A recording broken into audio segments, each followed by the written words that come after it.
ओम श्री परमात्मने नमः।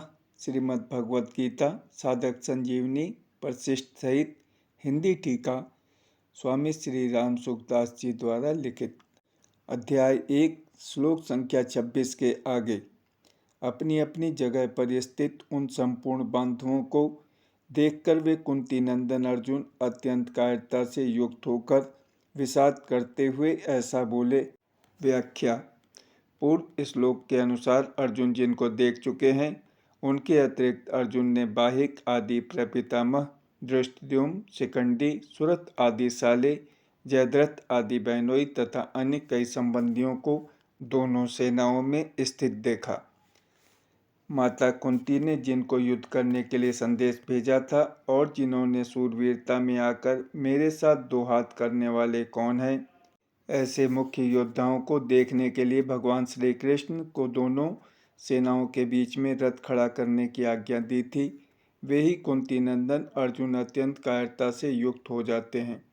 दोनों ही सेनाओं में जन्म के और विद्या के संबंधी देखने से अर्जुन के मन में यह विचार आया कि युद्ध में चाहे इस पक्ष के लोग मरें चाहे उस पक्ष के लोग मरें, नुकसान हमारा ही होगा, कुल तो हमारा ही नष्ट होगा, संबंधी तो हमारे ही मारे जाएंगे।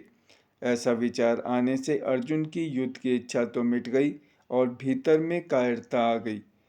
अर्जुन कायरता से आविष्ट हुए हैं। इससे सिद्ध होता है कि यह कायरता पहले नहीं थी, प्रत्युत अभी आई है।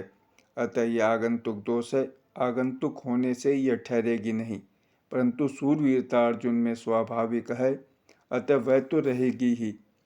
अत्यंत कायरता क्या है? बिना किसी कारण निंदा, तिरस्कार, अपमान करने वाले, दुख देने वाले, वैर भाव रखने वाले, नाश करने की चेष्टा करने वाले दुर्योधन, दुशासन, शकुनी आदि को अपने सामने युद्ध करने के लिए खड़े देखकर भी उनको मारने का विचार न होना, उनका नाश करने का उद्योग न करना, यह अत्यंत कायरता रूप दोष है।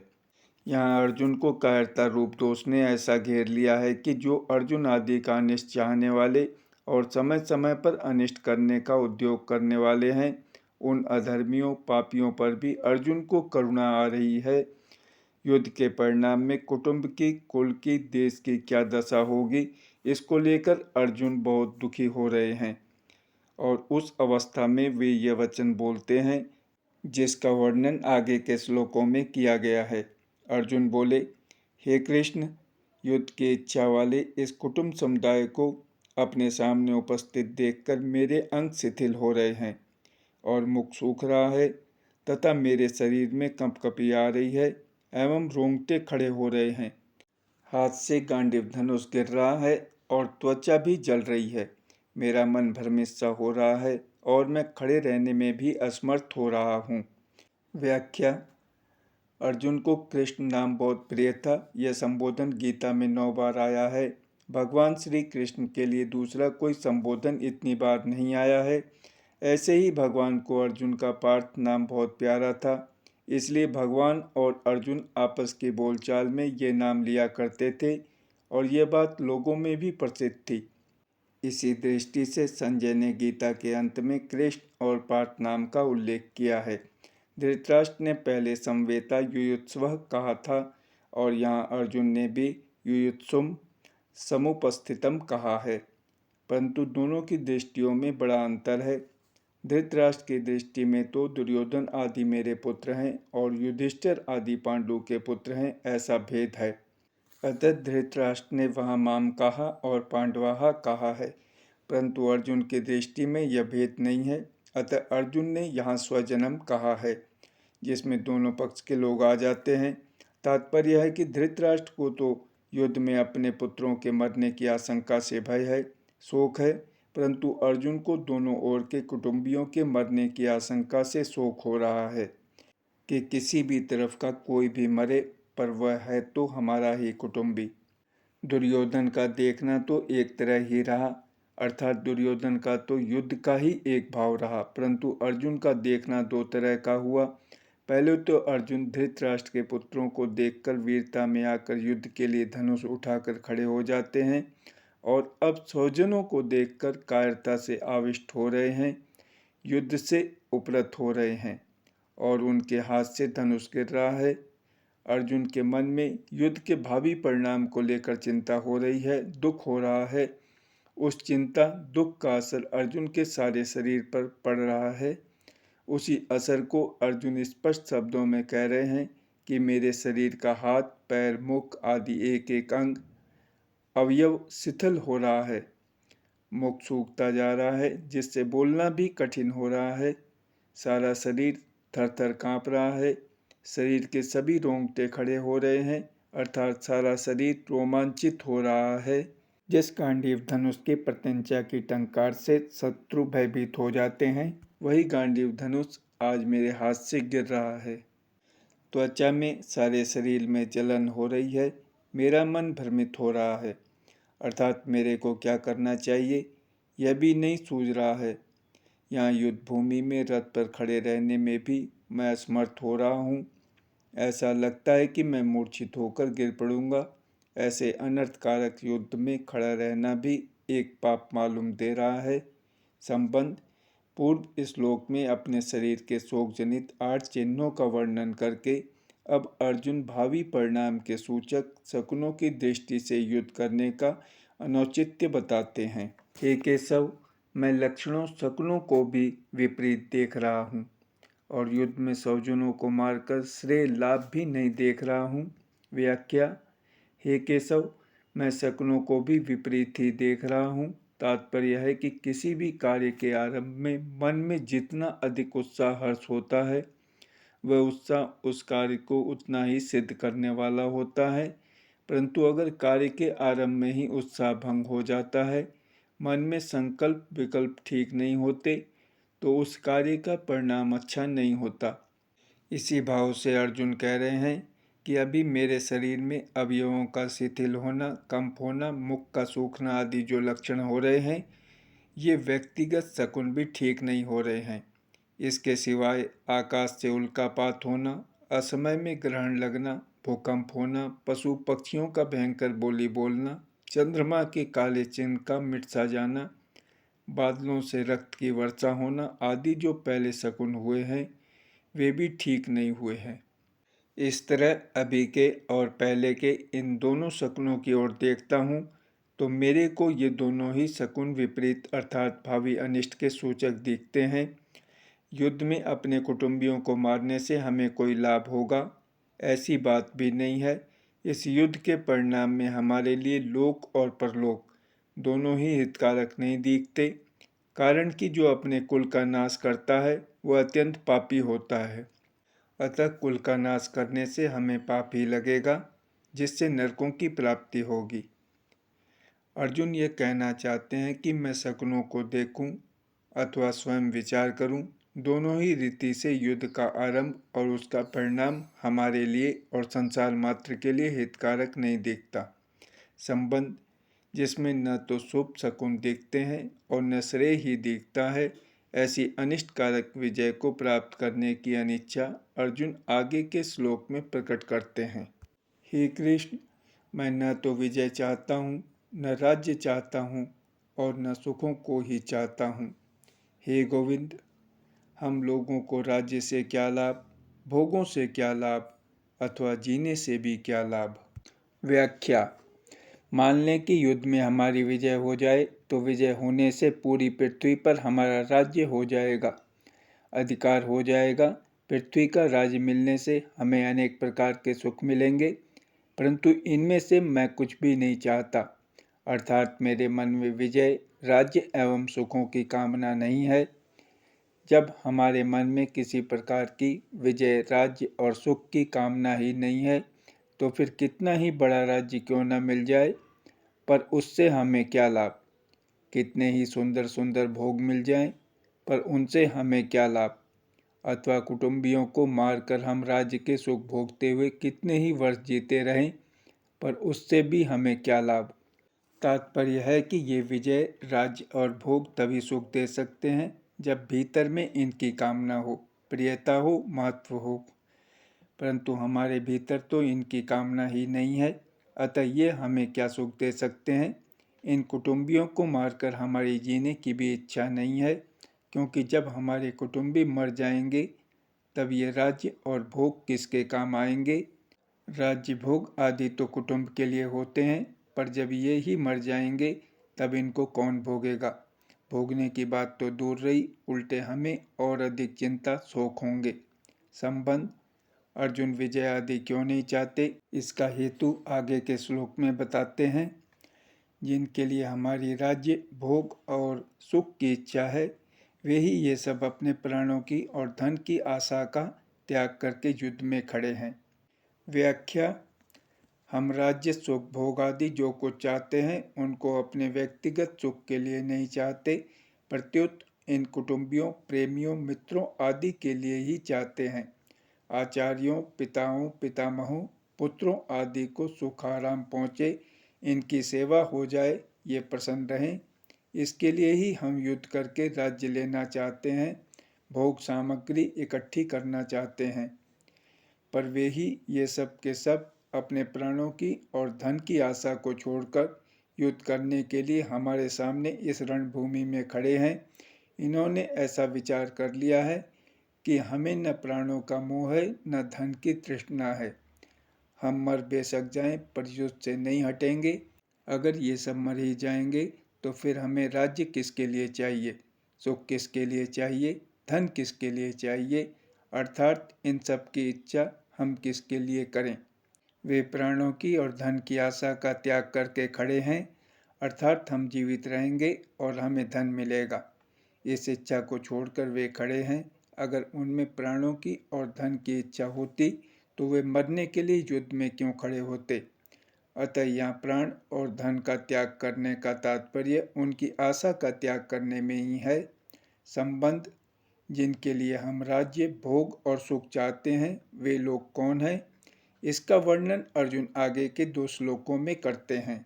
आचार्य, पिता, पुत्र और उसी प्रकार पितामह, मामा, ससुर, पौत्र, साले तथा अन्य जितने भी संबंधी हैं, मुझ पर प्रहार करने पर भी मैं इनको मारना नहीं चाहता। और हे मधुसूदन, मुझे त्रिलोकी का राज्य मिलता हो तो भी मैं इनको मारना नहीं चाहता। फिर पृथ्वी के लिए तो मैं इनको मारूं ही क्या? व्याख्या भगवान आगे 16वें अध्याय के 21वें श्लोक में कहेंगे कि काम, क्रोध और लोभ ये तीनों ही नरक के द्वार हैं। वास्तव में एक काम के ही ये 3 रूप हैं। ये तीनों सांसारिक वस्तुओं, व्यक्तियों आदि को महत्व देने से पैदा होते हैं।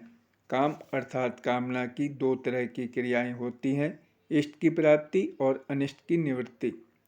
इनमें से इष्ट की प्राप्ति भी 2 तरह की होती है, संग्रह करना और सुख भोगना।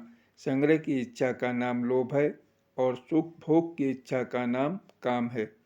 अनिष्ट की निवृत्ति में बाधा पड़ने पर क्रोध आता है, अर्थात भोगों की संग्रह की प्राप्ति में बाधा देने वालों पर अथवा हमारा अनिष्ट करने वालों पर, हमारे शरीर का नाश करने वालों पर क्रोध आता है, जिससे अनिष्ट करने वालों का नाश करने की क्रिया होती है। इससे सिद्ध हुआ कि युद्ध में मनुष्य की 2 तरह से ही प्रवृत्ति होती है। अनिष्ट की निवृत्ति के लिए अर्थात अपने क्रोध को सफल बनाने के लिए, और इष्ट की प्राप्ति के लिए अर्थात लोभ की पूर्ति के लिए। परंतु अर्जुन यहाँ इन दोनों ही बातों का निषेध कर रहे हैं। अगर हमारे ये कुटुंबीजन अपनी अनिष्ट निवृत्ति के लिए क्रोध में आकर मेरे पर प्रहार करके मेरा वध भी करना चाहें तो भी मैं अपनी अनिष्ट निवृत्ति के लिए क्रोध में आकर इनको मारना नहीं चाहता। अगर ये अपनी इष्ट प्राप्ति के लिए राज्य के लोभ में आकर मेरे को मारना चाहें तो भी मैं अपनी इष्ट प्राप्ति के लिए लोभ में आकर इनको मारना नहीं चाहता। तात्पर्य यह हुआ कि क्रोध और लोभ में आकर मेरे को नरकों का दरवाज़ा मोल नहीं लेना है। यहाँ 2 बार अपि पद का प्रयोग करने में अर्जुन का आशय यह है कि मैं इनके स्वार्थ में बाधा ही नहीं देता तो ये मुझे मारेंगे ही क्यों।